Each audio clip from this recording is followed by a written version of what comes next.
مسلمان بھائیوں، کیا آپ کا اظہار افسوس اور مذمت ختم ہوئی؟ اگر ہاں تو ایک اہم خبر سنیے۔ سینکڑوں یہودیوں نے مسجد اقصی میں حرمت شکنی کرتے ہوئے داخل ہو گئے ہیں۔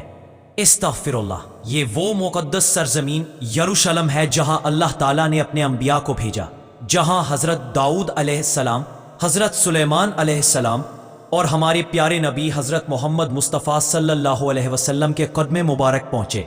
یہی مسجد اقصی واقع ہے جو اسلام کا پہلا قبلہ اور وہ بابرکت مقام ہے جہاں سے نبی کریم صلی اللہ علیہ وسلم معراج پر تشریف لے گئے اور جہاں تمام انبیاء نے آپ کی اقتداء میں نماز ادا کی۔ قرآن پاک ہمیں بتاتا ہے کہ اللہ تعالیٰ نے اپنے بندے محمد صلی اللہ علیہ وسلم کو ایک ہی رات میں مسجد حرام سے مسجد اقصی تک سیر کرائی۔ یہ مسجد نہ صرف مسلمانوں بلکہ تمام اہل ایمان کے لیے ایک عظیم روحانی مرکز کی حیثیت رکھتی ہے، لیکن افسوس کہ آج ہماری خاموشی کے باعث مسجد اقصی ظلم و ستم کا شکار ہے۔ 14 اپریل 2025 کو یہودیوں کی عید کے دوسرے دن سینکڑوں اسرائیلی آبادکار مسلح اسرائیلی فوج کی حفاظت میں زبردستی مسجد اقصی کے صحن میں گھس آئے۔ انہوں نے نہ صرف ان کی حفاظت کی ذمہ داری نبھائی بلکہ مسلمانوں کو مسجد میں داخل ہونے سے بھی روکا۔ یہ لوگ مسجد کے احاطے میں اپنی مذہبی رسومات ادا کرتے ہیں اور بار بار یہ اعلان کرتے ہیں کہ یہ جگہ ان کے آباء و اجداد کی ہے، حالانکہ بین الاقوامی قوانین اور تاریخی معاہدے غیر مسلموں کو اس مقدس مقام پر عبادت کی اجازت نہیں دیتے۔ لیکن اسرائیلی حکومت، بالخصوص موجودہ انتہا پسند حکومت، ان شدت پسند گروہوں کو مکمل تحفظ فراہم کر رہی ہے۔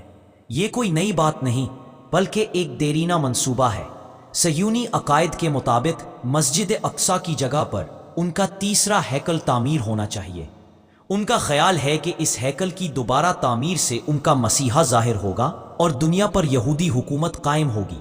اسی نظریے کے تحت ہر سال خاص مواقع پر ہزاروں یہودی مسجد اقصی کے احاطے میں داخل ہو کر اپنی مذہبی سرگرمیاں انجام دیتے ہیں۔ اسلامی روایات میں اس مقام کو قیامت سے پہلے رونما ہونے والے اہم واقعات کا مرکز قرار دیا گیا ہے۔ نبی کریم صلی اللہ علیہ وسلم نے فرمایا، جب بیت المقدس آباد ہو جائے گا تو مدینہ ویران ہو جائے گا، اور جب مدینہ ویران ہوگا تو بڑا فتنہ ظاہر ہوگا۔ ایک اور حدیث میں ہے کہ دجال شام یا فلسطین کے علاقے سے نکلے گا اور حضرت عیسیٰ علیہ السلام دمشق یا بیت المقدس میں نازل ہوں گے۔ اسی مسجد کے پاس امام مہدی کی بیعت ہوگی اور یہی سے دجال کے خلاف فیصلہ کن جنگ لڑی جائے گی۔ دنیا کے جدید سیاسی تجزیہ کار، تھنک ٹینکس اور عالمی رپورٹس بھی پیش گوئی کر رہے ہیں کہ مستقبل کا بڑا عالمی تصادم یروشلم کے ارد گرد ہوگا۔ اسرائیل کی اندرونی سیاست اب شدت پسندی کی طرف مائل ہو چکی ہے اور اسرائیلی کابینہ کے کئی وزراء اعلانیہ طور پر مسجد اقصی کی جگہ پر اپنا ہیکل تعمیر کرنے کا اعلان کر چکے ہیں۔ کچھ نے تو مسلمانوں کے داخلے پر پابندی لگانے کا بھی مطالبہ کر دیا ہے۔ دوسری طرف امت مسلمہ غفلت کی نیند سو رہی ہے۔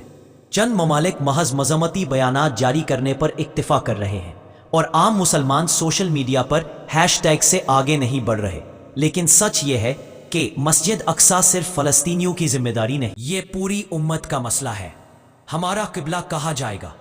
ہماری نمازیں، ہماری زکاتیں اور ہمارے روزے کیا مول لے کر جائیں گے؟